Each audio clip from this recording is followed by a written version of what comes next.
বন্ধু বান্ধৱীসকল, আপোনালোকলৈ সেৱা জনাই পুনৰ আগবঢ়াইছোঁ এভাগী ঘোষাৰ ব্যাখ্যা।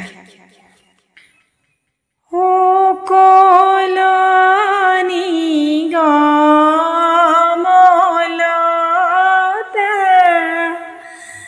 তাৰয় বিনাশী ফুল, কৃষ্ণ নাম চৈতন্য স্বৰূপ, সুমধুৰ সুমংগল শ্ৰদ্ধায়ে হেলাই লয়া, নৰ মাত্ৰে তৰে ভৱ কূপ।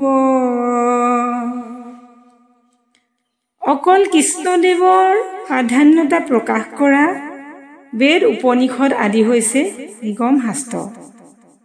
লতা শব্দটোৱে বৈদিক ধৰ্মতী গুৰিৰ পৰা আহি আহি কেনেকৈ মৰ্ত্যলোক পাইছেহি তাকেই বুজাব বিচাৰিছে।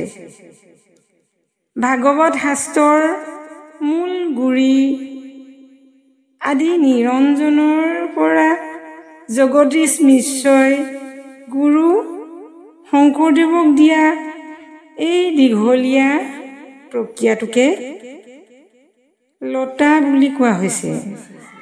অৰ্থাৎ কৃষ্ণৰ নামৰ লগত জড়িত থকা কথা, কাহিনী, আখ্যান আদিৰ শ্ৰৱণ, কীৰ্তন, স্মৰণ, বন্দন আদি হৈছে নিগম লতা।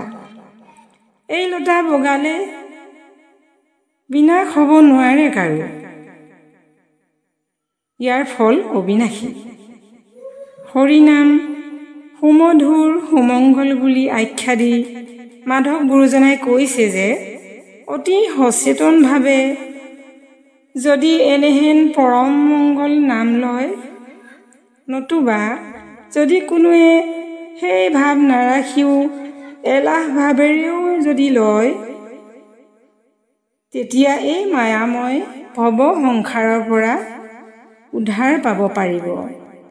কৃষ্ণ।